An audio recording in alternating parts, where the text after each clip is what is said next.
दल दीटा जिन गोटे हूँ सरकार आ गोटे संगठन सरकार विषय जहाँ कहे मत पचारे मुझे सरकार विषय समस्त तथ्य दे पारि संगठन जेहेतु संगठन आम राज्य नेतृत्व देखुं तेना से दलर हित जहाँ भी जो निष्पत्ति नौ सठिक निष्पत्ति नौ ने दल कि प्रकार भाव में आग को सारा ओडिशा डेवलपमेंट प्रगति कि प्रकार भाव कम कर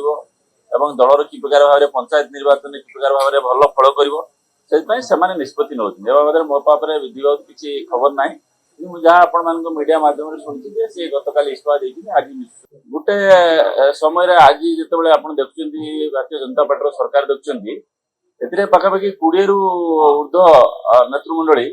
जे मैंने अन्य दल रू आसिक भारतीय जनता पार्टी जोग देकर जीतिक सरकार को चलाऊ तेणु जिते दल बलिष्ठ हम से निश्चित भाव में सरकार से शक्तिशाली हम से आग को पंचायत निर्वाचन में राजमात कर